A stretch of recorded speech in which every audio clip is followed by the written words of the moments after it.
여러분 반갑습니다. 감사합니다. 제가 목소리가 많이 안 좋습니다. 제가 몇 년 전에 갑상선도암 수술을 했어요. 그 후로는 소리가 아주 나빠져서 갑갑하실 겁니다. 근데 자세히 들으시면 들려요. 네, 자세히 들으셔야 돼요. 우리를 향하신 하나님의 뜻이 있습니다. 하나밖에 없습니다. 우리가 행복하게 잘 사는 것. 항상 기뻐하라, 쉬지 말고 기도하라, 범사에 감사하라. 이는 그리스도 예수 안에서 너희를 향하신 하나님의 뜻이니라. 하나님의 뜻은 우리의 기쁨, 우리의 감사, 우리의 행복에 있어요. 우리의 소원도 행복하게 잘 사는 거죠. 잘 살려고 공부하고, 잘 살려고 돈 벌고, 잘 살려고 예수 믿고 그러는데 뜻밖의 잘 사는 게 쉽지 않아요. 지나가는 백 사람한테 물었습니다. 요즘 어떻게 사십니까? 하고 물었습니다. 1등 그럭저럭 삽니다. 2등 마지못해 삽니다. 3등 뭘까요? 잘하시네요. 뭐 그렇게 금방 나와. 제가 여러분에게 여쭤볼 테니까 한번 대답해 보세요. 그냥 속으로 대답하셔도 돼요. 요즘 어떻게 사십니까? 이 답을 모르는 게 아닌데 그걸 내 답이라고 얘기하기는 힘듭니다. 잘 사는 게 그만큼 어렵습니다. 왜 사람들은 그렇게 잘 살려고 애쓰는데 잘 살지 못하나? 잘 산다라고 하는 일을 정확히 몰라서 그래요. 이게 잘 사는 것인데 이걸 잘 사는 것으로 착각하면 잘 살 수가 없습니다. 네. 잘 살려면 일로 가야 되지 않겠어요? 저희 큰아이가 초등학교 1학년 때 친구 집을 다녀오더니 호들갑을 떨었습니다. 아빠 우리 친구 집 갔다 왔는데 되게 잘 살아요. 왜 그러냐 그랬더니 자가용이 2대예요. 집에 풀장이 있어요. 그때 제가 우리 아이가 굉장히 중요한 말을 잘못 쓰고 있다는 것을 알게 되었어요. 그 자가용이 2대 집에 풀장 있는 집을 보고 와서 우리 아이는 저한테 이렇게 얘기했어야 돼요. 되게 부자예요. 근데 우리 아이는 되게 잘 살아요 라고 얘기했어요. 우리는 돈 많은 사람을 부자라고 그러지 않고 그냥 잘 사는 사람이라고 얘기해요. 근데 그는 부자지 잘 사는 건 아니에요. 돈 없는 사람에 대한 정확한 얘기는 가난하다라는 것인데 우리는 가난한 사람이라는 말 대신 못 사는 사람이라는 말을 써요. 그러니까 잘 살고 못 사는 일이 돈에 걸려 있어요. 여러분 돈 좋으세요? 싫으세요? 그러세요? 정직하시네요. 저는 목사인데 돈 좋아할까요? 안 좋아할까요? 괜찮을까요? 근데 솔직히 나는 돈이 좋아요. 근데 돈이 좋다고 얘기하는 게 정직한 거 아닐까요? 돈이 좋죠. 가난이 뭐가 좋겠어요? 우리 가난해 봤는데 돈 없으면 얼마나 힘든데 돈이 좋죠. 그런데 그렇게 좋은 돈이 뜻밖의 우리를 잘 살게까지는 못해요. 왜 그렇게 좋은 돈이 우리를 잘 살게까지는 못하나? 그 이유는 복음 때문이에요. 복음 중에 복음은 하나님이 저와 여러분을 사랑하신다는 거예요. 그 이상의 복음은 없어요. 천지를 창조하신 창조주 하나님이 날 뭐라고 나를 사랑하신다. 그게 복음이에요. 근데 사랑은 어떤 힘을 갖고 있는가 하면 사랑받는 대상을 존귀하게 해요. 2005년 1월 달에 제가 독일에 집회가 있어서 인천공항을 나갔는데 그때 큰아들 신혼 때인데요. 계룡대에서 공군 장교할 때인데 전화가 왔어요. 뜬금없이 아버지 축하드립니다. 그래. 그 뭐 좋은 일 있니? 그랬더니 올해 할아버지가 되시겠습니다. 제가 무녀동남 외아들로 컸어요. 그래서 애라고 하면 정신이 없어요. 뭐 애는 둘째치고 길 가는 개나 고양이만 봐도 근황은 못 지나가니까. 그런데 내 손주가 생긴다는 말을 들었더니요, 그냥 공중부양이 되더라고요. 발이 땅에 안 붙는 거예요, 진짜로. 그래서 이제 집회를 다녀왔어요. 집회를 다녀왔더니 우리 아들 며느리가 우리 며느리 산부인과 가서 초음파 사진 찍은 거, 그거 보여준다고 계룡돼서 올라왔어요. 보니까 우리 며느리 뱃속에 뭐 이렇게 벌거지처럼 꼬부라진 거 요만한 거 하나 있더라고요. 그게 그때 2.8cm였어요. 아, 신기하대요. 신기하대요. 보고 또 보고 보고 또 보고 황홀하고. 그러다 제가 글을 썼어요. 우리 교회 홈페이지에다가 우주보다 더 크고 귀한 2.8cm. 그렇죠? 우주보다 더 크고 귀한 2.8cm. 우주가 그냥 확 들어오더라고요. 그게 사랑이에요. 그런데 하나님이 저와 여러분을 사랑하시잖아요. 그래서 하나님이 우리를 하찮게 만드셨을까요? 귀하게 만드셨을까요? 얼마나 귀하게? 천하보다 크고 귀하게. 사람이 만일 온 천하를 얻고도 자기 목숨을 잃으면 무엇이 유익하리요? 무슨 뜻이에요? 내가 천하보다 더 비싸. 내가 천하보다 더 귀해. 내가 천하보다 더 커. 왜요? 내가 사랑하잖아. 2.8cm도 우주보다 큰데, 근데 내 피 붙인데, 여러분 한 대는 별거 아니지만 내 피 붙인데 나 한 대야 우주보다 크죠. 복음 중에 복음은 하나님이 우리를 사랑하셔서 우리를 크고 귀한 존재로 창조하셨다는 거예요. 여러분, 행복하다는 말은 만족하다는 말로 표현할 수 있어요. 다윗은 그것을 시편 23편에서 나의 잔이 넘치나이다 라고 고백했어요. 나의 잔이 넘치나이다. 여기 물이 있는데요, 여기 지금 요만큼 있어요. 이게 만족한 상태예요? 불만족한 상태예요? 불만족한 상태예요. 얼만큼? 여기 안 찬 만큼 불만이잖아요.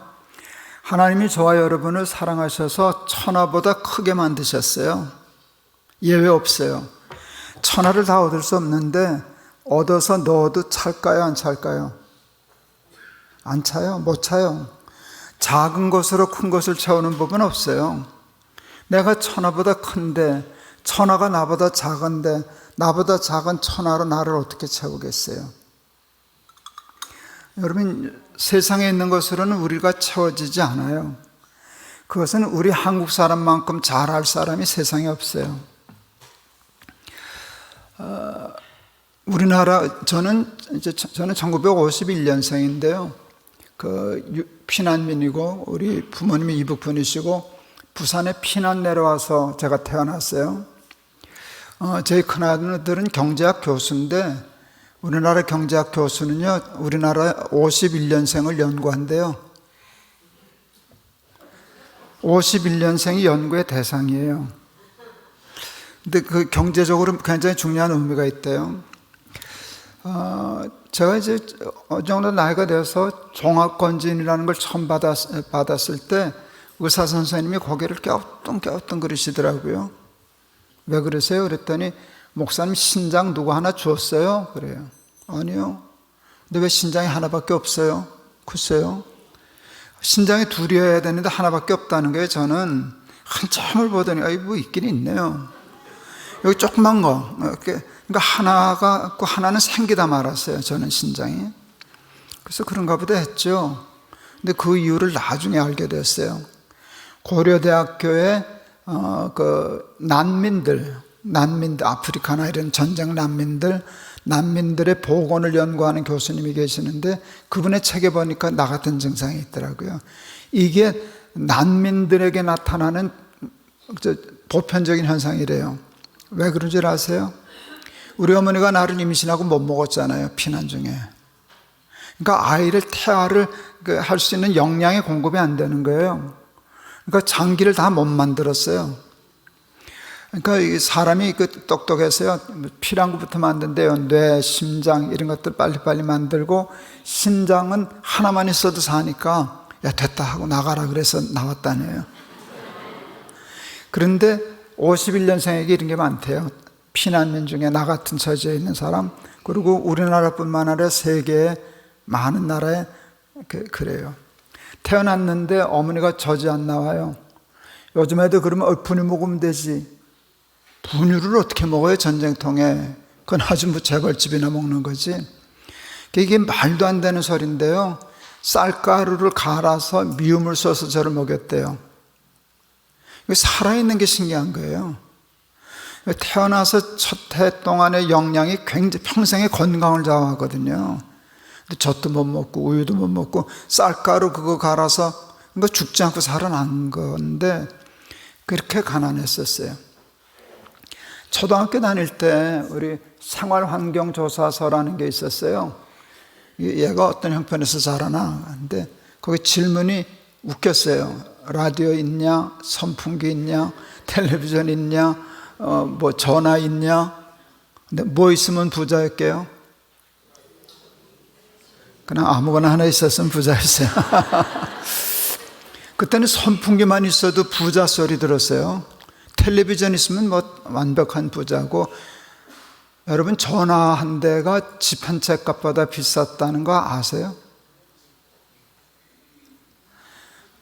전화가 아파트 값보다 비쌌었어요. 그런 때가 있었어요. 그러니까 전화 있으면 부자였죠.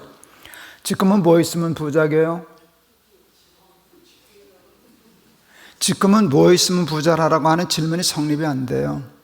이제는 우리나라가 벌써 뭐가 있는 것으로 부자라는 소리는 못할 정도로 부자가 됐어요. 제가 88년도인가 미국에 한 달 동안 미국 그 신학교에서 이제 교육받는 일이 있었어요. 여름방학 동안에. 그 미국 학생들은 이제 나가고 우리가 한 달 동안 썼는데 기숙사 생활을 하는데 흑인 아주머니가 일주일에 한 번씩 청소하러 와요. 근데 이 아줌마가 빨간 세단을 타고 오는 거예요. 얼마나 놀랐는지. 야, 미국 너무 좋은 나라다. 청소하는 아줌마가 자가용 타고 다닌다. 제가 지금 에스겔 선교회를 하는데 우리 사무실이 조그만 빌딩 5층짜리 건물에 열세 들어 있는데 거기에 청소하러 오는 부부가 있어요. 이 부부들이 자가용 타고 와요. 우리나라가 그렇게 됐어요. 여러분, 이게 말도 안 되는 소리예요. 제가 태어났을 땐 세계에서 제일 가난한 나라, 이게 몸이 증거가 있는데 지금 사는 동안에 엄청난 부자가 됐잖아요. 제가 영락교회 82년도에 갔더니 영락교회가 자가용을 줬어요. 전 82년도에 처음 자가용을 탔어요. 그때 아마 부목사에게 자가용을 준 게 영락교회가 처음이었지 싶어요. 왜냐하면 신방할 집은 많은데 그때는 차가 없어서 자가용만 있으면 하루에 20가정을 신방할 수 있었어요. 그러니까 그게 가성비가 높으니까 자가용을 줬어요. 근데 제가 제일 막내 목사였거든요. 그래서 새 차 받았게요? 꼬물딱지 차 받았게요? 제일 꼬물딱지 차 받았어요. 나는 그 차 잊어버릴 수가 없어요. 포니원 7540 비 새는 차. 제 차는 비가 샜어요. 이게 구멍이 뚫려서 비가 새는 게 아니라 녹이 쓸었는데 사가가지고 스며들어서 이게 조수석에 꽁불이 고여요. 이게 비를 맞지는 않으니까 그냥 비 오는 날도 신방 다녀요. 비 오는 날은 플라스틱 바가지를 하나 놔요, 옆에다. 그러면 권사님 어느 정도 물이 차면은 문 내려, 문을 이렇게 내리는 거잖아요. 그때 문 내려서 이렇게 했어요. 그게 보트가 아니었어요. 자가용이었어요. 녹슨 게 보기 싫어서 차는 굴러 다니니까 칠이나 하고 다니자 하고 공업사에 맡겼어요. 공업사가 뭐 한다고 뜯었다가 못 붙였어요. 사가가지고. 그래가지고 할 수 없이 영락교회가 저 새 차 사줬어요. 우리 선배들 배 아파서 죽을 뻔했어요. 객긴 독긴인데 그때 대우 1300cc 맵시나라고 하는 맵시 별로 안 나는 차가 하나 있었어요. 와, 얼마나 좋던지. 새 차니까. 그동안 차 많이 바꿨어요. 저 되게 좋은 차 요즘 타고 다녀요. 제가 마지막 날 자랑할 거예요. 우리 아들이 사준 차. 이게 그것 때문에 요즘 욕도 많이 먹는데 제가 벤츠를 타고 다니거든요. 아들이 사주는데 어떡하겠어요. 내가 산 것도 아니고. 그런데 벤츠 타면 좋을까요? 안 좋을까요? 좋던데요. 좋던데 솔직히 좋지. 좀 뒤가 따가워서 그렇지. 욕먹느라고. 좋죠. 그런데 그게 그렇게 뒤집어지게 저를 행복하게는 못해요. 며칠 좋더라고요. 그냥 그저 그렇고 그렇지 뭐. 그러니까 그 짐 콜린스라고 하는 그 분이 유명한 책을 썼어요. Good to Great라고 하는 책을 썼어요. 그거를 이렇게 번역했어요. 우리나라에서는 좋은 기업을 넘어 위대한 기업으로. 그러니까 저는 생각할 때 돈은 굿이에요. 굿. 돈 좋지. 근데 great는 아니에요. 돈이 우리를 행복하게는 못해요. 왜요? 아까 얘기했잖아요. 우리가 천하보다 크기 때문에 세상에 있는 것으로 우리를 채울 수가 없어요. 그래서 그냥 돈 좋아하고 열심히 벌고 하면 좋지만 돈 많이 벌면 잘 살 거다라고 하는 생각은 버려야 잘 살 수 있어요. 시편 16편 2절에 다윗이 이렇게 고백했어요. 주 밖에는 나의 복이 없나이다. 이거 굉장히 중요한 말이에요. 복은 주 밖에 없어요. 주 안에 있어요. 주 외에는 없어요. 밖에는 없어요. 주 안에만 있어요. 근데 사탄은 우리가 주 안에 있는 꼴을 못 봐요. 어떻게 하든지 떼놓으려고, 빼내려고. 여기 있으면 못 잡아먹으니까. 그래서 자꾸 빼내려고 그러는데 사람들이 안 나가요. 왜? 밖에는 복이 없거든. 그러니까 가짜 복을 만들었어요. 사탄이 가짜 복을 만들었는데 가짜처럼 만들었게요? 꼭 진짜처럼 만들었게요? 꼭 진짜처럼. 이게 사기꾼이니까. 완전히 사기꾼이니까 꼭 진짜처럼 만들었어요. 그래서 제가 그것을 짝퉁복이라고 이름을 붙였어요. 모양은 똑같은데 진짜가 아니에요. 제가 진짜 복과 가짜 복을 얘기할 테니까 한번 맞춰보세요. 하나는 진짜고 하나는 가짜예요. 평안과 편안. 평안과 편안. 어느 게 진짜예요? 그렇죠? 평안이 진짜예요. 편안, 나쁜 건 아닌데 그건 진짜가 아니에요. 고3 때 국어 선생님이 2학기 때 들어오셔서 저희한테 물으셨어요. 야, 너희들 소원이 뭐냐?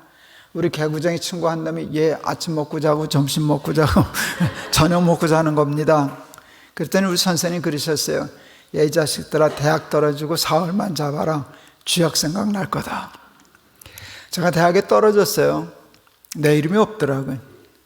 그래서 속상하니까 창피하고 그러니까 들어와서 이불 뒤집어 쓰고 잤어요. 진짜로 아침 먹고 자고 점심 먹고 자고 저녁 먹고 진짜 한 4월 잔 것 같아요.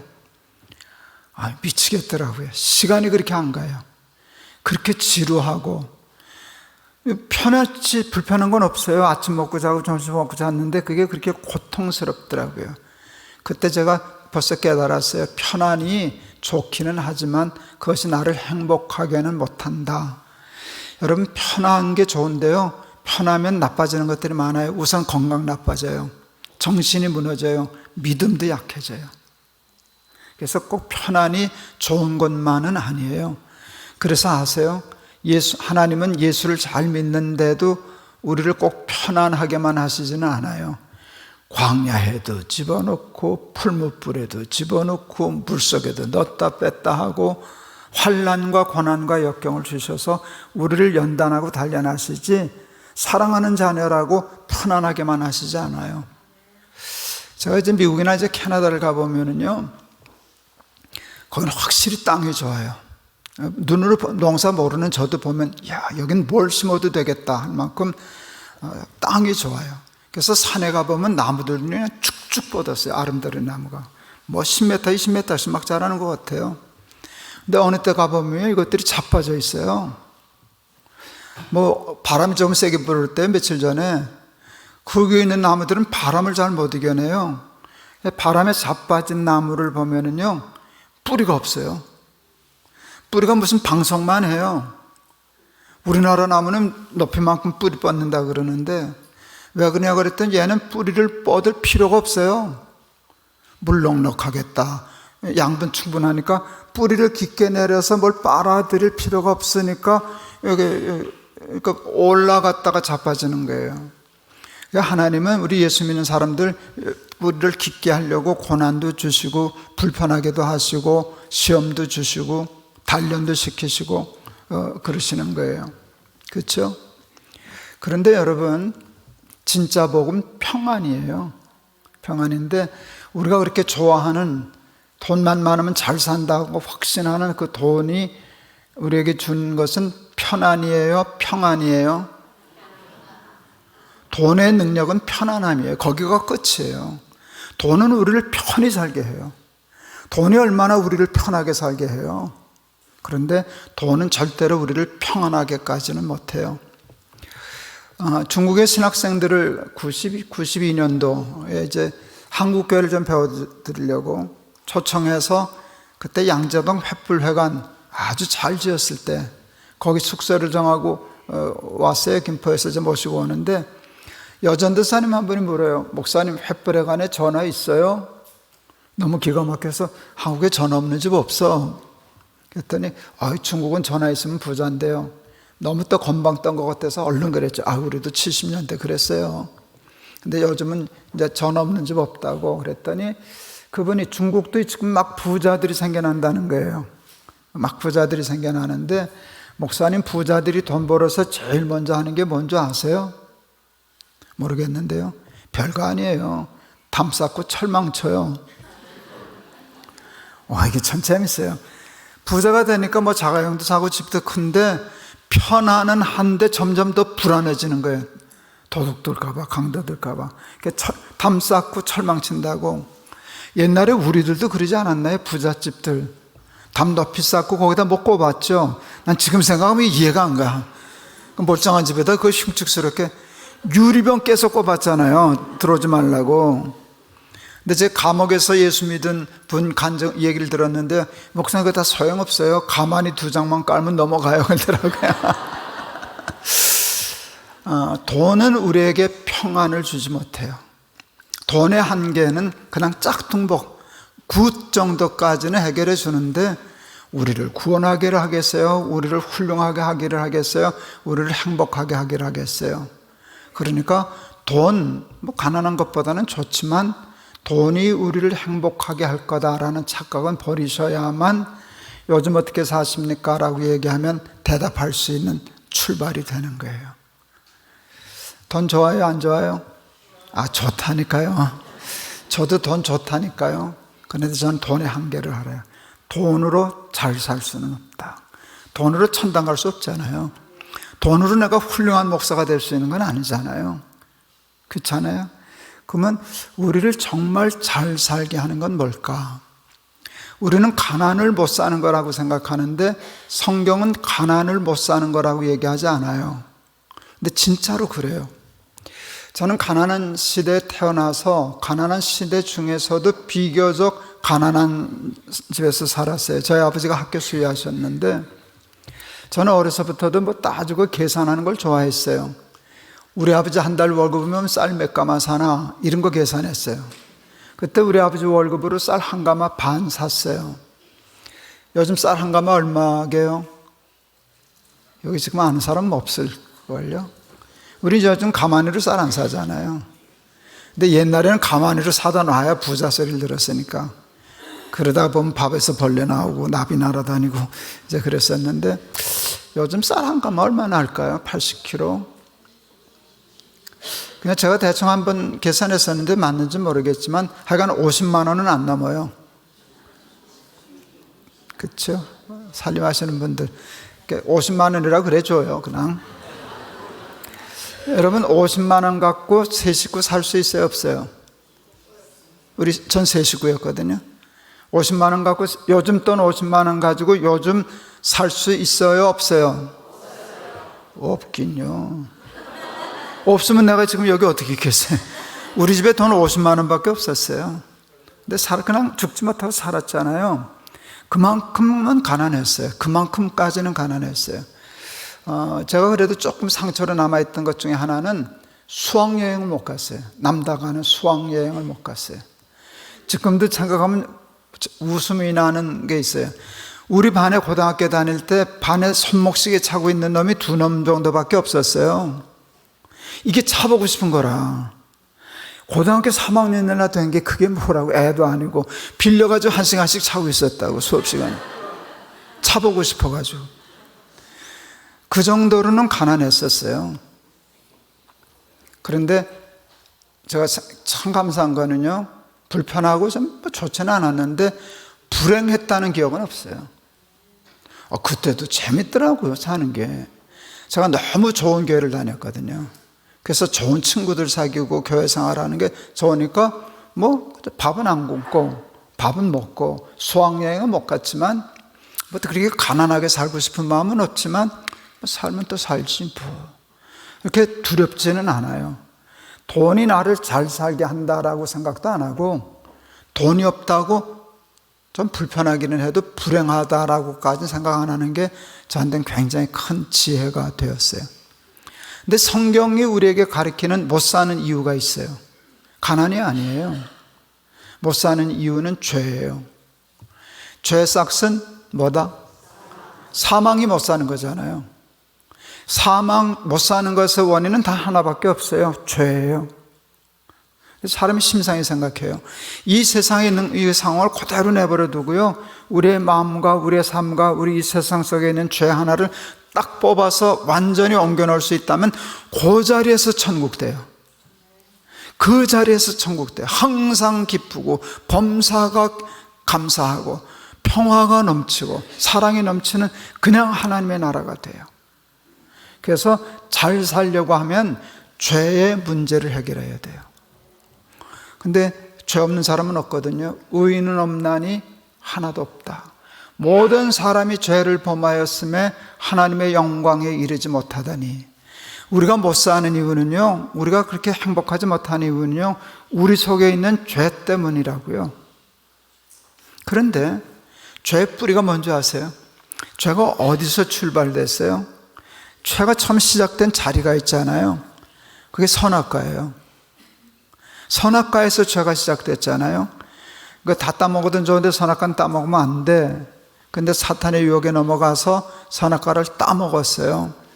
근데 사탄이 아담과 하와를 유혹할 때 뭐라고 유혹했는가 하면, 이걸 따먹으면 네가 하나님과 같이 되리라. 이게 유혹이었어요. 그 유혹에 넘어가서, 다시 말하면 나도 하나님처럼 되고 싶어서, 그리고 야, 네 삶의 주인은 너야. 왜 하나님 말을 듣고 사냐? 네가 먹고 싶으면 먹고 따고 싶으면 따고 그러고 살지, 뭐 하나님이 먹지 말라면 못 먹고 가라면 가고 뭐 그렇게 살고 뭐 있냐? 내 삶의 주인은 너야. 이 말에 넘어가서 선악과 따먹은 거거든요. 그러니까 죄의 뿌리는 뭔가 하면 내가 주인이야, 내 삶의 주인은 나야 라고 하는 게 죄의 뿌리예요. 죄의 뿌리예요. 제가 이제 북한을 여러 번 다녔어요. 좀 도와줄까 하고.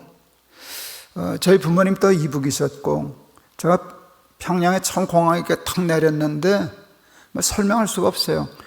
아, 이게 핏줄이 땡긴다는 말이 이거구나 하는 거 그냥 몸으로 느꼈어요. 제가 북한 도와주려고 많이 했었는데, 그러다 빨갱이 소리도 듣고 뭐 주사파 소리도 듣고 그러는데, 저 주사파 아니거든요. 근데 불쌍하잖아요.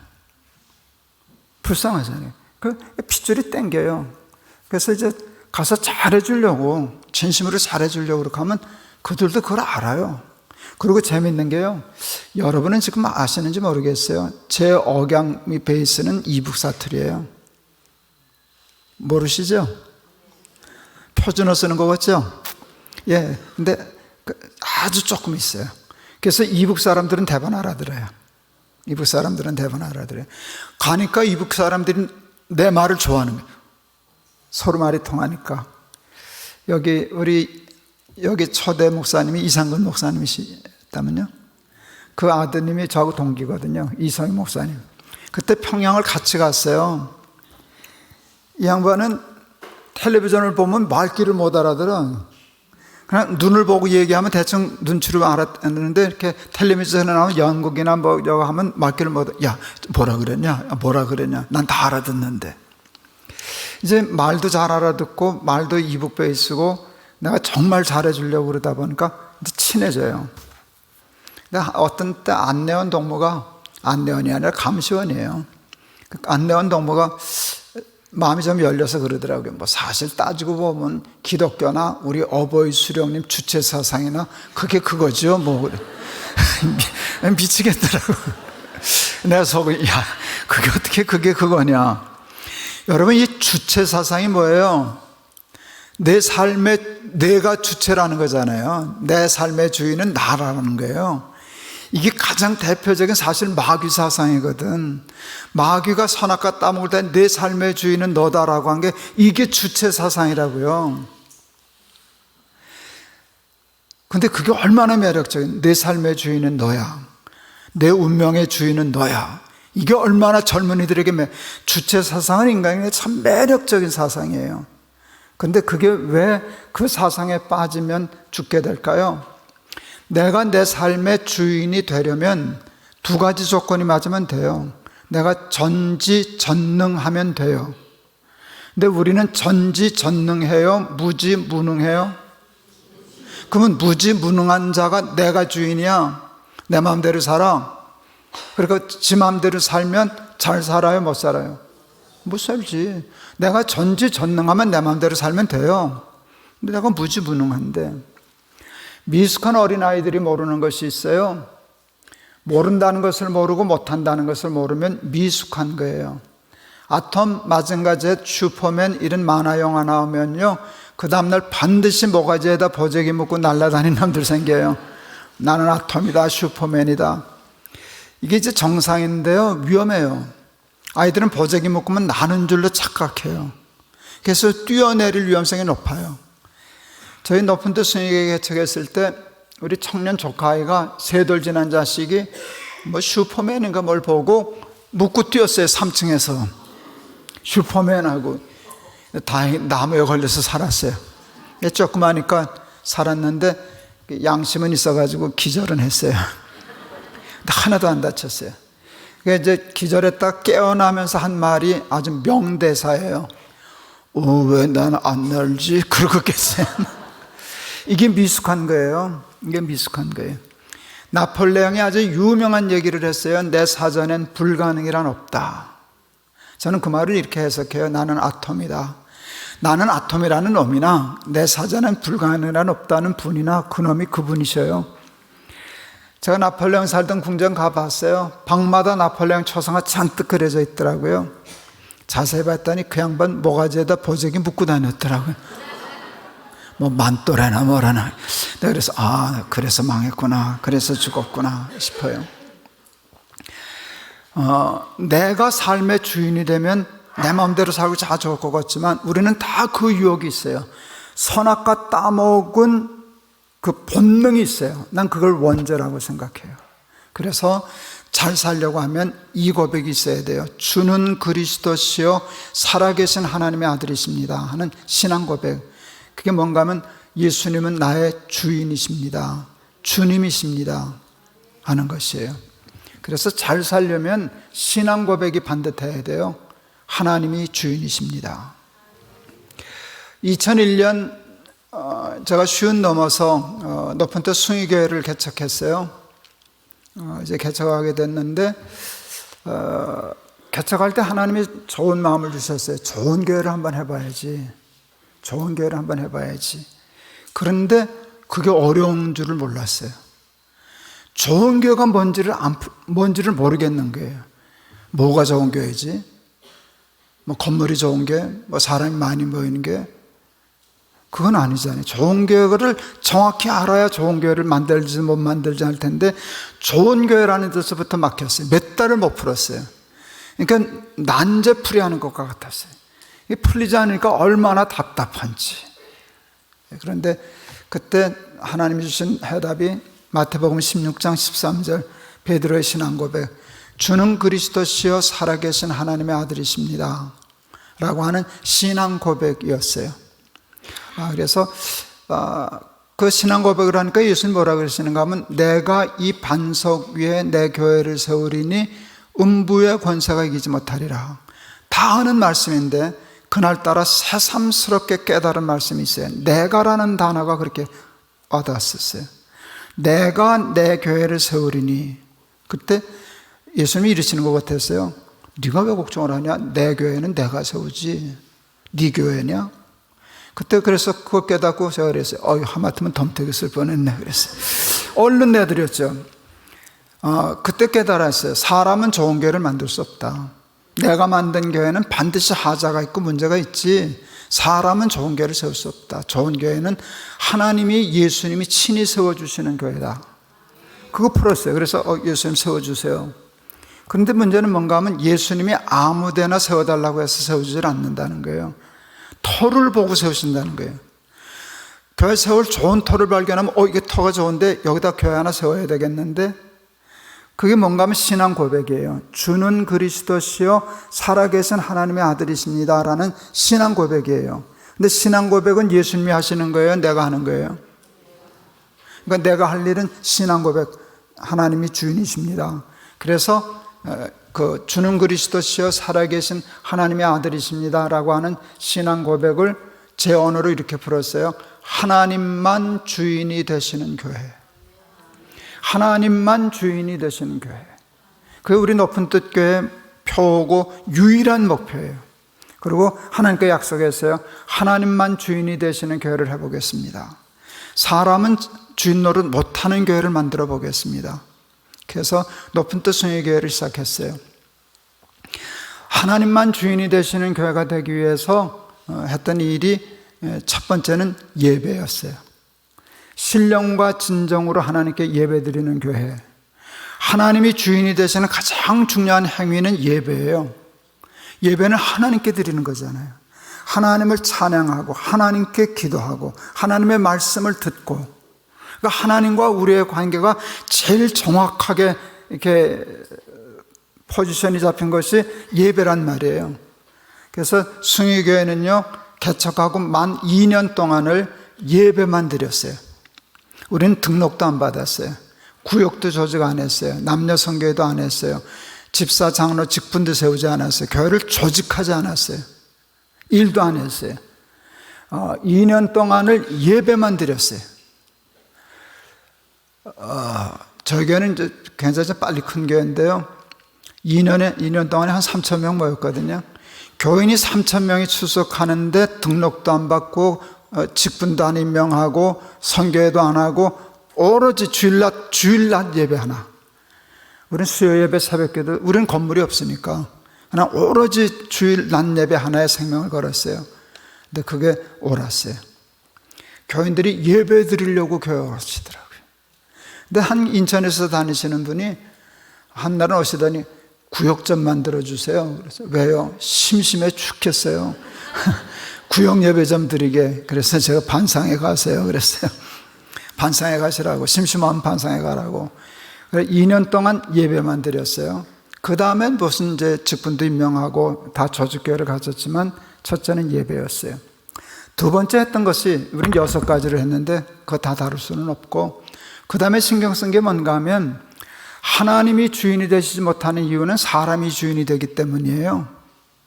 그래서 사람이 주인 되지 못하는 제도를 만들었어요. 그래서 저에게는 이제 정관이 있는데 굉장히 치우친 정관이에요. 그래서 좀 뭐라 그럴까, 한쪽으로 치우쳤어요.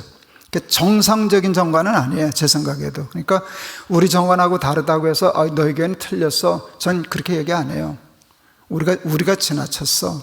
근데 왜 그렇게 지나치게 했냐? 라고 얘기하면 이렇게 얘기할 수 있어요. 사람이 주인 될까 봐 그랬어요. 사람이 주인 될까 봐 그랬어요. 그래서 사람이 주인 될 수 있는 위험이 보인다고만 생각하면 다 잘랐어요. 그래서 사람에게 굉장히 불리한 정관, 특히 우리 목사에게, 장로님들에게, 중직자들에게, 교회 오래 다닌 사람들에게, 연보 많이 하는 사람들에게 섭섭할 만한 정관을 만들었어요. 사람 주인하지 말라고. 교회 충성하다 보면 주인이 돼요. 손님은 주인 안 해요. 교회 열심히 있는 사람, 교회를 사랑하는 사람들을 사탄이 꼬여요. 네가 얼마나 헌금했냐? 네가 얼마나 충성했냐? 네가 얼마나 평생 너 교회에서 있었잖아. 너 없으면 교회 안 돼. 제가 동안교회 있을 때 강원도에서 다니는 젊은 집사가 있었어요. 지금 이제 젊지도 않네요. 나이가 들었는데 하여간 교회를 너무너무 사랑하는 청년이에요. 집사인데 그땐 결혼도 안 하고 그랬었는데 교회 꾸준히 힘든 일이랑 힘든 일은 다 자기 일이에요. 교회가 너무 좋으니까. 근데 어느 날 담임 목사인 저한테 칭찬 좀 받고 싶어가지고 나 죽으면 하나님 손해죠 뭐. 그래서 제가 장난기가 발동해가지고 야 김집사 너 그것 때문에 아직 못 죽었냐? 걱정 말고 죽어라 그래서 걱정하지 말고 죽어 나 장례 전문이야. 내가 영락교회 있다 왔지 않냐? 영락교회에서 교인들이 많아가지고 엄청 장례했어. 하루에 4가정도 내가 장례해봤어. 너 같은 건 눈 감고도 파묻어. 농담처럼 얘기했지만 농담 아니었어요. 교회를 사랑하고 교회 열심히 충성하는 사람들은 스스로를 위험하게 생각해야 돼요. 교회를 사랑하는 나머지 교회가 내 건 줄 알아요. 이게 제일 위험한 사람이 우리 목사예요. 우리 목사예요. 그래서 충성하다가 이게 나중에 주인이 바뀌어요. 제가 이제 코스타라고 하는 집회를 여러 해 쫓아다녔는데 거기 이제 미국의 마취과 의사하는 박수홍 장로님이라는 분이 강의를 참 많이 다니셨어요. 이제 코스타 때는 강사들도 자기 강의하고는 또 학생들하고 같이 강의도 듣고 그래서 좋은 시간인데 그 장로님 강의를 잘 하셔서 나도 맨 앞에서 이제 들었어요. 예화를 들었는데 어느 날 집사 한 사람하고 장로 한 사람하고 목사 한 사람이 천당을 갔대요. 말씀하시는 꼴이 장로는 자기고 목사는 나라는 것 같아요. 내가 맨 앞에 있었으니까. 집사님 한 분이 들어갔는데 하나님이 너무 좋아하시더라는 거예요. 저기서 의자에서 신발도 안 신고 뛰어내려와서 안고 펄쩍펄쩍 뛰시면서 그렇게 환영을 하시더래요. 집사 하나 왔는데 저렇게 좋아하실까? 나 장로 들어가면 경기하시겠네. 이제 그리고 은근히 기대하고 환영을 기대하고 들어갔는데 환영은 하시는데 아까 집사만은 안 했다는 거예요. 그래서 좀 상처를 받았대요. 근데 내가 들어갔다는 거예요. 그 다음에 이제 또 김 목사 들어가면 또 어쩌실래나. 그랬더니 하나님이 저 자식은 어떻게 여길 다 왔나 신기하게 해서 그러더니 마지막에 너 용케 잘 왔다. 그러고선 끝이었대요. 너 거기서 거기 앉아라 그러는데 그게 너무 궁금해가지고 가서 물어봤다네 하나님한테. 하나님 저 김 목사 왔을 땐 왜 그러셨어요? 아까 집사 왔을 땐 그러시더니 그랬더니 저 자식은 내가 자리에서 일어나기만 하면 자꾸 내 자리를 빼들어 앉아가지고 나 무서워서 못 일어나. 에이 장로 못됐다고 웃었는데요. 그게 벌써 몇십 년 전이에요. 저는 그 말이 잊혀지지 않아요. 정말 그러시겠다. 한국교회 목사 장로 오래 다닌 교인들 다 터줏자금처럼 주인 노릇하는 바람에 하나님 자리가 없어졌어요. 그러면 교회가 건강하지 못해요. 난 다 사람이 주인이 되는 교회가 되는 거예요. 그리고 직분도 계급화되고. 저긴 정관에서 그걸 다 깼어요. 그걸 다 깼어요. 장로도 깨고 중직자도 깨고 하여간 다 깼어요. 근데 다 그래서 성공을 했어요. 사람이 주인 노릇을 못하게 했는데 한 사람을 놓쳤어요. 누굴 놓쳤게요? 저를 놓쳤죠. 저를. 언제나 그렇잖아요. 남은 장로가 주인 못되게, 연봉 많이 한다고 주인 못되게, 오래 다녔다고 주인 못되게 잘했는데 정작 나를 놓쳤더라고요. 저희가 이제 학교 강당을 빌려서 교회를 하던 교회인데 이제 교육관도 있어야 되고 사무실도 있어야 돼서 그거는 세를 얻어서 건물 하나 세를 얻어서 학교 앞에서 했어요. 근데 저희 그 교회가 명동역에서 남산 올라가는데 거기 학교니까 이게 임대료가 엄청 비싼 동네예요. 명동 자락이라고. 그걸 매달 월세 내는 게 아까워가지고 이럴 바에 은행 융자 얻어서 이자 물고 사는 게 낫겠다. 마침 좋은 건물이 하나 나와서 당회가 결정하고 그걸 사기로 했어요. 그때 교회가 있는 돈하고 보태서 30억 정도를 융자를 얻어야만 했어요. 근데 그때 우리가 이미 벌써 한 3천 명 정도 모일 때니까 30억 정도 융자 받는 일이 그렇게 버거운 일은 아니었어요. 그래서 은행이 잘 빌려줄 줄 알고 쉽게 생각하고 대출을 해달라 그랬더니 2번을 퇴짜 맞았어요. 우리 대출 안 해준다는 게 우리 교회에. 왜 그러냐고 제가 물어봤어요. 3번째 하도 신기해서 내가 물었어요. 왜 안 주시냐 그랬더니 숭의교회는 신용이 없습니다 그래. 그래서 우리 교회 3,000명 모여요. 1년 예산이 이만큼 되잖아요. 그랬더니 압니다 그래요. 그런데 우리가 신용이 없다고요? 이거 몇 년이면 1, 2년이면 갚아요. 안다는 거예요. 그런데 왜 신용이 없다고 그러세요? 그랬더니 희한한 얘기를 하시대요. 저희 교회가, 이게 좀 자랑인데 이게 조심스러운데, 저희가 석 달 만에 1000명 모인 교회거든요. 제가 좀 나이도 들고 제가 교회를 개혁한다고 한참 난리를 치던 때인데, 저하고 생각이 같은 사람들이 이렇게 빨려 들어오듯이 들어온 교회가 되니까 석 달 만에 1000명이 모였어요. 그거를 트집 잡는 거예요, 이 직원이. 숭의교회는 석 달 만에 1000명 모였다죠? 예. 목사님 때문이죠? 아니라고 그럴 수는 없겠습니다. 그랬더니 그분이 이렇게 얘기했어요. 한 사람 때문에 석 달 동안에 1000명 모인 교회는 그 한 사람만 삐끗하면 한 달 만에 무너집니다. 세상 사람들이 그렇게 지혜로워요. 깜짝 놀랐어요. 그 말이 맞잖아요. 한 사람만 삐끗하면 그 달로 무너집니다. 전 감동을 잘 받는 성격이거든요. 너무너무 감동받는데 그 사람 보기에는 멍해서 말귀를 못 알아들은 거로 보인 것 같아요. 설명을 해주더라고요. 예를 들어 목사님이 스캔들이 나신다거나 대놓고 죄송하지만 차 사고로 돌아만 가셔도 우리 돈 못 받습니다. 그때 깨달았어요. 높은 뜻, 세상 사람들은 누가 뭐래도 높은 뜻 교회 주인이 김동호라고 생각하는구나. 그래서 제가 그때 굉장히 중요한 목표를 세웠어요. 높은 뜻 숭의교회에서 김동호 지우기. 김동호를 제거하기. 남이 교인들이 나를 지우고 제거하면 그거는 참 슬픈 일인데, 내가 나를 지우는 건 괜찮잖아요. 김동호를 지우고 김동호를 제거하기. 김동호 없어도 되는 교회, 있으나 마나한 교회, 그거를 목표하고 제일 먼저 한 일이 뭔가 하면 안식년을 떠난 거였어요.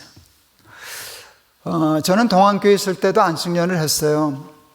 근데 욕먹을 타이밍에 제가 안식년을 갔어요. 말도 안 되는 때 갔죠. 97년도에 제가 안식년을 갔어요. 여러분 97년도에 무슨 일이 있었는지 기억나실 건데요. IMF잖아요.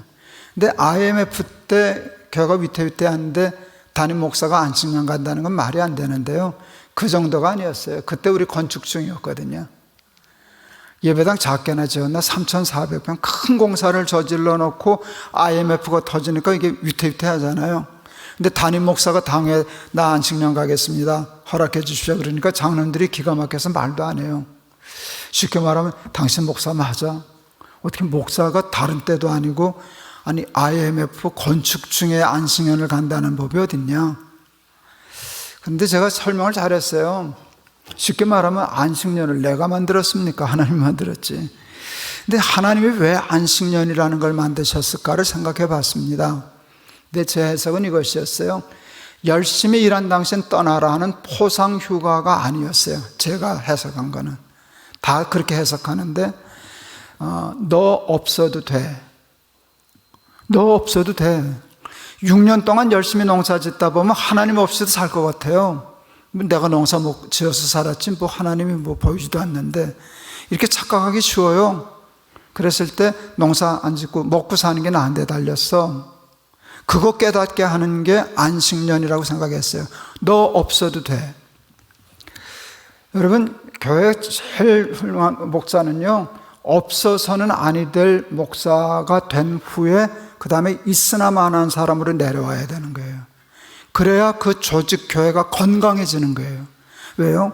없어서는 안 될 목사로서 끝나면 교회는 그 목사 은퇴하거나 세상 떠나면 안 되게 돼 있거든요. 지금 뭔 소리인지 아시는 거죠? 예, 그럼요. 예. 그래서, 안식년이 너 없어도 되로 풀어서 그렇게 설명을 했더니 장로님들이 일리가 있는데요. 그래서 보내줬어요. 그래서 제가 IMF 건축 중에 안식년 갔다 온 사람이에요, 이래봬도. 제가 언제 교회 돌아왔는가 하면, 얌체도 그런 얌체가 없죠, 목사가. 교인들 다 열심히 예배당 지어서 입당 예배 드리는 전날 밤에, 그것도 낮에 그 기어 들어온 거지 뭐. 얌체도 그런 얌체가 없죠. 근데 그게 옳았어요. 그러니까 교회가 든든해지더라고요. 나 없으면 되는 교회 되면 내가 주가는 올라가고 좋지. 목사님 없으면 안 돼요. 벌벌벌벌 떨고 이게 좋은데 인기가 없더라고요. 나 없어도 그 힘든 때도 장로님들, 부목사님들 해서 교회 잘 지켰으니까 담임 목사 있으면 좋지만 뭐 없어도 난 그게 하나님이 주인이 되시는 교회 지름길이라고 생각했어요. 그래서 숭의교회도 안식년 가겠다 그랬어요. 그랬더니 장로님들이 걱정을 하셨어요. 저는 한 달에 한 주일을 늘 설교를 안 했었어요. 모든 교인들은 담임 목사에게만 이렇게 귀가 기울여져 있어요. 그래서 폭이 좁아져요. 참 다른 소리도 듣고 다른 목사님 설교도 듣고 해야 이렇게 다양해지는데, 그래서 한 달에 한 주일은 설교를 안 했어요. 부목사님 세우고 이렇게 했었어요. 목사님도 한번 해봐요. 좋아요. 토요일날 축구 볼 수 있어. 그런데 제가 설교 안 하는 주일은 우리 교인이 400명에서 800명까지 안 나왔어요. 제가 이래봬도 그런 사람이에요. 우리 장로님들이 그 얘기를 하시는 거예요. 목사님 한 주일만 교회 빠져도 400명에서 800명 안 옵니다. 1년을 강단을 비우신다면 우리 교회 무너집니다. 우리 교회는 숫자는 많아도 아직 개척교회입니다. 그래서 제가 대답했어요. 압니다. 그래서 간다는 거 아닙니까?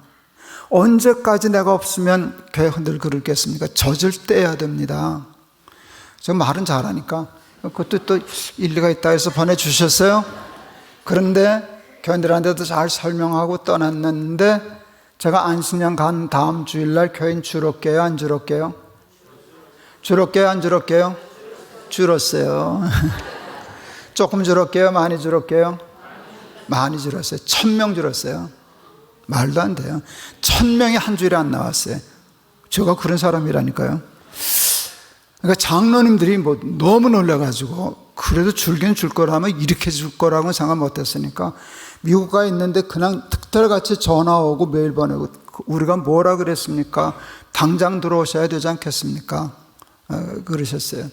근데 내가 그때 그랬어요. 다 무너져도 안 들어갑니다. 그랬어요. 다 무너져도 안 들어갑니다. 내가 들어가면 수습됩니다. 근데 내가 들어가야만 수습되는 교회는 내 교회지 하나님 교회 아닙니다. 좀 힘들어 보여도, 죽는 것 같아 보여도 저 떼야 됩니다. 안 죽습니다. 그래서 버텼는데 그게 맞았어요. 1000명 줄고서요, 제가 돌아올 때 다시 원상복구했어요. 저 없이. 다시, 그러니까 숫자는 딱 맞췄는데 달라졌어요. 숫자는 같은데, 전에는 저가 없으면 왔다리 갔다리 하는 순두부 같은 교회였는데요, 1년 내팽개치고 했더니 단단한 교회가 되었어요. 이제 교회가 학교에서 하다가 학교가 강당을 비워달라고 그랬어요. 그때 저희가 한 5,000명 출석할 때인데 나갈 데가 없었어요. 나갈 데가 없었어요. 5,000명을 출석이 5,000명인데, 근데 하나님이 어느 날 교회를 넷으로 나눠라 그러셨어요. 넷으로. 그거 어떻게 5,000명 끌고 다니냐? 넷으로 나눠라. 그게 난 일리가 있다 생각했어요. 그래서 넷으로 나눴어요, 실제로. 근데 제가 그때 58살이었어요, 우리 나이로. 은퇴까지 아직 남았는데, 그래서 4교회 중에 1교회는 내가 맡고 3교회는 다른 목사님한테 맡기려고 생각했더니 하나님이 안 된다고 그러셨어요. 기가 막히더라고요. 아니, 생자를 잘라서 난 4분의 1만 하겠다는데 그것도 안 된다면 난 어떻게 해요? 그랬더니 하나님이 제 마음에 주신 생각이, 내가 한 교회를 맡으면 교인들은 안 흩어진다. 그럼 분립이 안 된다. 이 이해가 갔어요. 그래서 어차피 그만둘 건데, 그래서 담임 목사를 그때 내려놨어요. 그리고 4 목사님한테 4교회를 맡기고 저는 담임에서 손을 뗐어요. 그리고 이제 은퇴할 때까지 저는 선교회를 만들어서 선교하는 일만 하고 교회는 담임하지 않았어요. 그랬더니 우리 친구 목사들이 걱정을 되게 했어요. 야, 너 그러다가 뒷방 늙은이 된다. 너 뒷방 늙은이 된다. 그 나이 든 사람들 제일 이게 건드리는 게 뒷방 늙은이라 하면 이게 흔들리거든요. 사탄이 고개를 딱 찌르더라고요. 뒷방 늙은이. 근데 하나님이 금방 저한테 그러셨어요. 너 안방 많이 말려고 목회했냐? 너 내가 주인인 교회 해준다 그랬잖아. 내가 주인인 교회를 하려면 너 같은 놈이 뒷방 늙은이가 되어줘야 되는 거 아니냐? 맞더라고요. 그래서 기도 열심히 했어요. 뒷방늙은이가 되게 해 주시옵소서. 근데 그게 되더라고요. 왜 되는가를 생각하니까 일단 내가 이해를 했어요. 그게 옳다는 게, 그게 맞고 옳다는 게 이해가 됐어요. 근데 뭐가 안 풀리는가 하면 머리는 맞는데 이게 그래서 섭섭하잖아요. 기껏 개척해서 이렇게 했는데 뒷방들거니 섭섭하잖아요. 그건 기도로 풀었어요. 이게 풀리더라고요. 근데 하나님이 한번 테스트를, 너 진짜 뒷방들거니 준비 다 끝났어? 이게 뭔가 하면, 제가 담임 목사는 안 했어도 은퇴할 때까지 한 주일에 한 교회씩, 그럼 한 달에 한 번 돌잖아요, 네 교회를. 그렇게 이제 설교는 하고 다녔는데 수요일은 제가 설교를 안 했어요. 근데 어느 교회든지 이제 수요 예배 드리러 가면 이제 막 강제로 흩었던 교회이기 때문에 나만 가면 설교하라 그러는 거예요. 오신 김에 설교하시라고. 그게 듣기 싫어서 아예 담임 목사가 설교 시작할 때쯤 시간 맞춰서 늦게 가는 거예요, 교회를. 그날도 수요 예배 담임 목사 설교 시작했을 때 싹 들어갔어요. 교인들은 우리 부부가 온 걸 못 봤어요. 우리 뒤에가 앉았으니까. 우리 담임 목사가 광고 시간에 이렇게 광고했어요. 여러분 뒤를 돌아다 보십시오. 반가운 손님이 오셨습니다. 내가 너무 놀라가지고 말이 튀어나올 뻔했어요. 제가 나를 손님이란다. 이거 섭섭하더라고요. 면도칼로 마음이 비워지는 것 같았어요. 한 대 맞은 것 같고, 제가 나를 손님이란다. 내가 며칠 전까지 높은 뜻교회 갑이었는데 지가 을이었고, 내가 갑도 보통 갑이었나 슈퍼 울트라 짱갑이었는데 내가 그걸 쳐주고 내가 을로 물러섰는데 나를 을 대접을 안 해주고 손님은 병이잖아요. 섭섭하더라고요. 근데 우리 목사도 그 말을 해놓고 아차 싶었지. 교인들은 싸해졌지. 교인들이 그래도 나 좋아. 그렇죠. 그 오라서 흩어졌는데 자기 담임 목사가 자기 좋아하는 목사를 손님이라 그러니까 이게 위기였어요. 그때 내가 시험 들어서 하면 큰일 나는 건데 하나님 참 재밌어요. 그때 하나님 제 마음에 그러셨어요. 얘야, 네, 그랬더니 손님이 되어야 반가운 법이란다. 또 손님이, 반가운 손님이 되게 해주시옵소서. 그래서 제가 벌써 은퇴한 지 전 8년 됐는데요. 8년 차 됐는데, 제가 은퇴할 때 이게 포지셔닝이 반가운 손님이었어요. 주인 노릇하지 않는다, 간섭하지 않는다. 손님이 뭐 상을 이렇게 잘 그럴 거 없잖아요. 손님은 주는 대로 먹고 저 하는 대로 하는데 나는 손님이다. 그렇게 되면 반가운 손님이 될 거다. 하나님이 그러셨어요. 너 다른 교회에서는 몰라도 높은 뜻 교회에서는 네가 주인 노릇 할 수 있지. 그렇지만 네가 자꾸 주인 노릇하면 교인들이 너 안 반가워해. 저 형님 왜 자꾸 우리 교회 온다냐? 그러지 않겠냐? 불편해하지 않겠냐? 근데 네가 손님 자리를 딱 차지하고 있으면 반가워해. 근데 그 말이 맞았어요. 근데 사람들은 이 말을 잘 안 믿어줘요. 아직도 제가 높은 뜻 교회에 영향력을 행사하고 이렇게 우리 목사들은 꼭두가시처럼 내가 마음대로 조정한다라고 생각해요. 실제로 우리 교회 목사님들은 대부분은 저하고 한 20년, 30년도 넘게 대학생 때부터 있던 친구도 있고 교육전도사로 왔다가 부목사를 하다가 하던 그런 목사들이니까 저의 영향력이 커요. 그래서 내가 아직도 컨트롤 한다고 생각해요. 양심적으로 아니에요. 제가 증거를 낼 수 있어요. 4교회를 분립을 했었는데 지금 제가 8년 있는 동안에 16개 교회로 분립이 됐어요. 분립한 교회에서 또 분립하고 이렇게 된 건데 제일 먼저 분립한 교회가 높은 뜻 정의교회가 또 분립을 했어요. 700명을 떼서 덕서교회를, 높은 뜻 덕서교회를 만들었어요. 여기 본교회는 한 2천여 명 남아 있었고 그랬는데 보통 그렇게 하면 본교회는 담임 목사가 지키고 부목사나 다른 사람을 내보낼 거 아니에요, 개척교회를.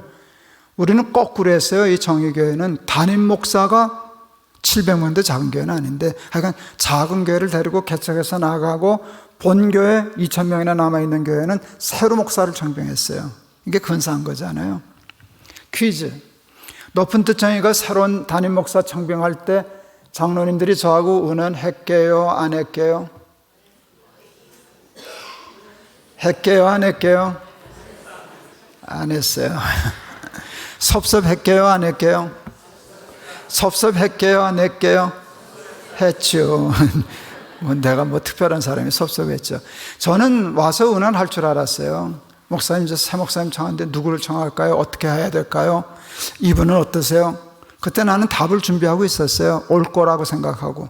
나 그런데 가냐 안 해. 그냥 나는 교회 떠났으니까 나한테 묻지 마라.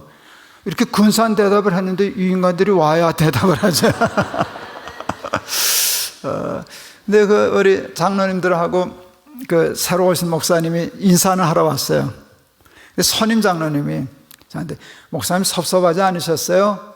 근데 그 말의 뜻이 뭔가 하면 우린 다 알아요. 목사님 섭섭하지 않으셨죠? 목사님 우리 그렇게 가르쳤잖아요. 이제 그 뜻이었어요. 제가 장난쳤어요. 얘 되게 섭섭하더라. 올 줄 알았지. 그랬더니 놀래가지고 진짜 섭섭해서 그런 줄 알고. 아니야, 그렇지 않아. 그런 마음이 살짝 들기는 들더라. 그렇지만 장로님 아시다시피 내가 왔어도 대답은 안 했을 거 아니야. 이제 장로님도 그런 줄 알고 안 한 거니까 섭섭할 거 없어. 그랬어요. 여러분, 제가 그래도 높은 뜻교회 개척한 목사인데, 그래서 했는데 거기 새로운 담임 목사 올 때 개입 안 했거나 못 했거나 했으면 반가운 손님 맞죠? 맞잖아요. 근데 그게 얼마나 엄청난 복이 됐는지를 알 수가 없어요. 교회는 교회대로 건강해졌어요. 그 다음에 중요한 게 뭔지 아세요? 내가 반가운 사람이 되었다는 거예요. 내가 조금이라도 권리 주장하고 뭘 가르치려고 그러고 그러면 안 돼 이랬으면은 내가 뭐가 반갑겠어요? 그렇게 되면 교회도 시끄러워지고 나도 어려워질 터인데 그랬어요. 우리 아내가 저 은퇴할 때 우리 아내가 무서워요. 본래 아내는 무섭지만 은퇴할 때 저한테 물었어요. 당신 은퇴할 때 교회가 정해준 퇴직 그거 외에는 한 푼도 더 가져오지 말라고 하여간 세뇌를 시켜요. 자동차 하나도 타던 거 가져오지 못하게 자기가 차 사주고 이제 그랬었어요. 그런데 뭘 얘기했었는가 하면 네 교회에 있을 때인데 당신이 은퇴한 후에 한 교회에 문제가 생겼어. 당신이 개입하면 금방 풀려. 왜? 그 교회 교인들은 다 당신 좋아하니까. 그런데 당신이 개입을 안 하면 교회가 깨져. 당신은 어떻게 할 거야? 또 내가 개입 안 할 거야? 그러면 교회가 무너지는데 그때 제가 좀 험한 얘기를 했어요. 세고 센 게 교회인데 높은 뜻 교회 하나 없어졌다고 큰일 날 거 있냐? 난 개입 안 해. 교회가 무너지는 게 아무것도 아닌 건 아니지만 내가 개입해서 교회를 지킨다라고 하면 그게 전례가 되는 거예요. 그렇게 하면 내 영향력이 살아있으면 그건 더 나쁜 일이 되니까 차라리 교회 하나 희생시키고 그 원칙을 지키는 것이 낫다라고 생각했어요. 그리고 실제로 그렇게 했어요. 그런 일들이 일어나거든요. 근데 내 교회인가? 섭섭해서 그런 게 아니에요. 은퇴했으면 내 교회 아니다 하고 딱 떠나고 그렇게 했을 때 교회를 건강하게 하시고 그 다음에 제일 중요한 거는요, 제가 복을 많이 받았어요. 제가 정말 좀 건방진, 진짜 건방진 얘기일 수 있는데 아마 은퇴한 목사 중에 나만큼 행복한 목사 많지 않을. 아니 정말로요. 정말로요. 하나님이 시키시는 대로 사는 게 쉽지는 않은데 그걸 흉내라도 내보니까 그 결과는 엄청난 거구나. 교회는 교회대로 건강해. 우리 16개 교회가 됐거든요. 그리고 그 16개 교회하고 저는 친하고요. 아무 때나 갈 수 있고요. 제가 지금 누리는 마지막 날 간증하려고 그러는데 제가 받은 최고의 복은 뭔가 하면 아들 삼형제 집 아무 때나 내 마음대로 갈 수 있고 16개 교회 아무 때나 갈 수 있고 설마 그러시겠나 싶지만 반가워하고 그게 사실이라면 저만큼 복받기는 쉽지 않아요. 근데 그게 뭔가 하면 주인 노릇하지 않고 하나님만 주인이십니다. 그랬을 때 하나님이 주신 복인 줄을 믿습니다. 너 하나님의 사람아 라는 표를 거셨어요. 하나님의 사람은 뭐예요? 표만 걸리려고 하나님의 사람이 돼요? 하나님의 사람은요, 하나님이 주인이신 사람이 하나님의 사람이에요. 지가 주인인 사람은 지 사람이지 하나님의 사람은 아니죠. 하나님의 사람은 아니에요. 하나님의 사람은 하나님이 주인이신 사람이에요. 하나님이 가라면 가고 하나님이 서라면 서고 죽도록 충성한 후에도 주인 노릇 안 하고. 제가 자라난 교회 모교회 청량리 중앙교회인데 정말 좋은 목사님, 좋은 장로님, 믿음의 선배들이 참 많으셨어요. 우리 교회가 한 300명 정도 됐을 때, 그 당시 300명 작은 교회는 아니죠. 교회 재정의 3분의 1을 혼자 연보하는 장로님이 계셨어요. 그러니까 예산이 뭐 3천만 원이라 그러면 1,000만 원을 자기가 내요. 뭐 부활절환금이든 추수감사금이든 모든 것에 3분의 1을 내요. 그랬는데도 결산했을 때 모자라면 모자라는 걸 또 갖다 넣어요. 그래서 언제나 예산이 모자라는 법은 없어요. 3분의 1 내고 모자라면 또 채워넣고 그렇게 헌금하는 장로님이 계셨어요. 부자도 부자셨지만 부자라고 다 그렇게 헌금하는 건 아니거든요. 저는 그 교회에서 초등학교 1학년부터 다녔어요. 거기서 교육전도사하고 전임전도사하고 부목사 하다가 목사님 은퇴하시는 날 사임했는데, 그 장로님이 저를 친동생처럼 신학교 학교 다닐 때 학비 다 대주고 용돈 다 대주고, 또 제가 교육전도사 일할 때 교회가 돈이 없으니까 전 뭐 생각이 많은 사람인데 예산이 없어요. 하고 싶은 일을 다 할 수 없는. 그러면 저를 회사로 불러요.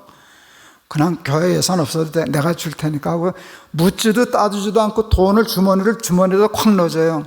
쓰다가 모자라면 또 오라고. 그러니까 뭐 하여간 원 없이 일을 해봤어요. 어느 날 당회에 건의할 일이 있는데 저는 당회에 못 들어가잖아요. 교육전도사니까. 그래서 우리 장로님한테 부탁했어요. 내가 머리가 되더라고요. 연보를 많이 하니까 발언권이 세시겠어요? 약하시겠어요? 나하고 가깝지.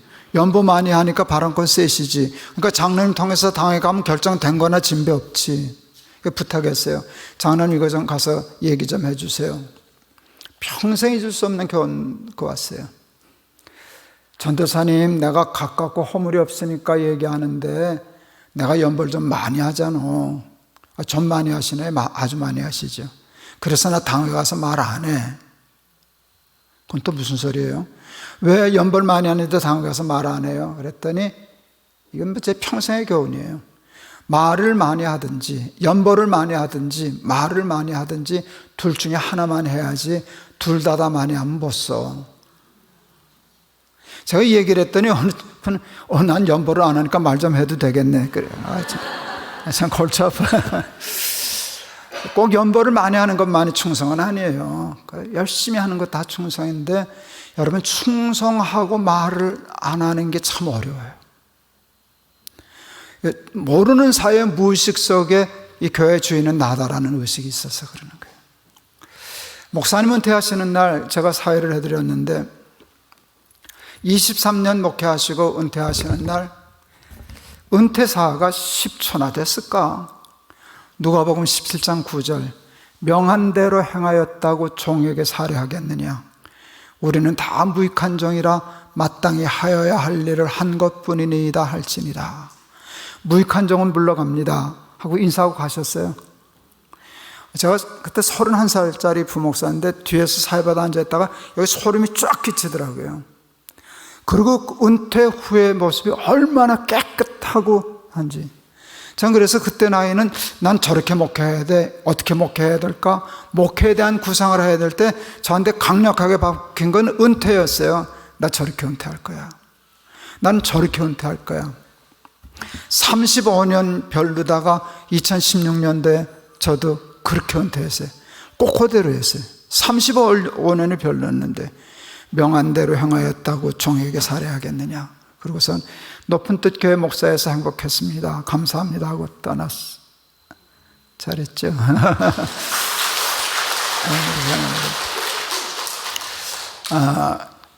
청량리 중학교 목사님이 은퇴하신 후에 새로운 목사님이 오셔가지고 멀쩡한 예배당을 허물고 새로 지었어요.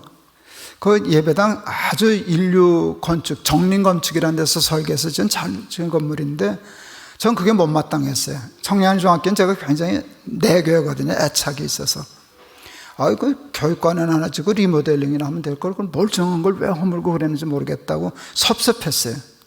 내가 목사님하고 만나서 식사 기회가 있어서 속에 있는 불평이 나왔어요. 그 리모델링에서 교육관은 하나 짓지 멀쩡한 걸 허물었대요. 그러면 이제 대개 얘기할 때 상대방이 어떻게 대꾸할 거를 예상하고 대화하잖아요. 그럼 목사님이 글쎄 말이다, 그 친구가 왜 그런다냐, 이거 예상하고 한 대화였어요. 목사님 생각을 내가 아니까. 근데 목사님 대답은 엉뚱하셨어요. 내 교회인가 뭐. 이게 섭섭해서 그러신 게 아니에요. 그러면서 이렇게 얘기하셨어요. 김 목사, 나는 은퇴했기 때문에 이제 교회를 부흥시키고 할 수 있는 힘은 없어. 꺾였어. 근데 아니야, 난 아직도 교회를 어지럽힐 힘이 있어. 내가 내 생각이 이래서, 야, 그 교회권이나 주지 그걸 뭘 그렇게 했지? 이렇게 하면 교인들 중에는 나하고 같은 생각을 가진 사람이 있을 거 아니야. 그럼 담임 목사 편, 원로 목사 편이 갈려가지고 교회 시끄러워져. 은퇴했으면 그 사람이 새로운 목사가 짓겠으면 짓는 거고 허물겠으면 허무는 거지, 은퇴한 내가 거기에 대해서 뭐라 가타부타 얘기를 해. 내 교회 아니야. 여러분, 그 듣기는 쉽고 은혜스러운데 여러분이 하려면 힘들어요. 내가 대본교회에서 얼마나 충성하고 헌신했는데, 충성은 했지만 교회 안에 내 자리를 만들지 않는 것. 하나님만이 주인이 되시는 교회. 예, 그렇게 되면 하나님이 복을 주셔요. 베드로가 주는 그리스도시여 살아계신 하나님의 아들이십니다라는 바른 신앙을 고백을 하니까 예수님이 뭐라 그러시는가 하면, 내가 천국의 열쇠를 네게 주리니 내가 땅에서 매면 하늘에서 매이고 땅에서 풀면 하늘에서 풀리리라. 천국의 열쇠를 얘기하셨어요. 저희 큰아이가 한동대를 갔었는데요, 처음에 거길 보내니까 이게 산속에 있어요. 학교가 정문 나가서 슈퍼 가는데 15분 차를 타고 나가야 되는 데니까 어제 갖다 처박아 놓은 것 같아서 제가 그때 아이한테 크레딧 카드를 만들어줬어요. 집하고 멀리 떨어졌으니까.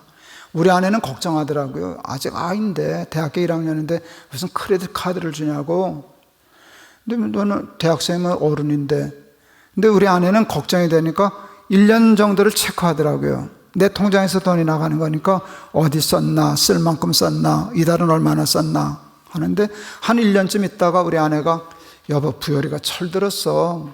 왜? 그랬더니 카드를 제대로 쓰네. 함부로 쓰질 않네. 꼭 쓸 만큼 쓰고 얼마나 절제를 잘하고 하는지 몰라. 여러분, 철들었다는 말이 굉장히 중요한 말이에요. 철든 자식은 믿어요, 안 믿어요? 믿으면 매달 체크해 봐야 안 해? 할 필요가 없잖아요. 쓸 때 썼겠지. 꼭 필요하니까 썼겠지. 그렇게 되는 거예요. 여러분, 지 돈이 내 돈인지는 모르나 내 돈은 지 돈이지요. 여러분, 난 내 돈 내가 쓰는 것보다 아들이 쓰는 게 더 좋아요. 그래서 카드가 다 줄 수도 있죠. 그런데 아이가 카드 줬다고 지멋대로 쓰고 방탕하게 그렇게 하면 카드 뺏어서 잘라요. 카드가 아까워서 잘랐겠어요? 애가 아까워서 잘랐겠어요? 내가 카드가 뭐가 아까워요? 애가 아까우니까 자르는 거지. 철든 아이한테 카드 안 잘라요. 내가 그때 깨달았어요. 아, 베드로 그때는 카드가 없어서 열쇠라 그러셨구나. 요즘 성경 쓰시면 이렇게 쓰시겠다. 내가 천국 카드를 내게 주리니 내가 땅에서 이렇게 하면. 그런데 저거 간증할 수 있어요. 하나님이 그렇게 하나님이 주인이십니다라고 하고 욕심 부리지 않고 떠나려고 하니까 하나님이 저를 믿으시는 것 같아요. 저 자식 철들었네. 저 놈한테는 뭘 맡겨도 괜찮겠는데 해서 저 은퇴했는데도요, 저 요즘 잘 나가요.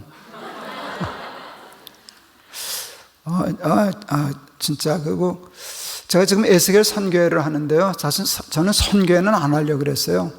제가 이제 나이도 들었고 저는 또 암 환자잖아요.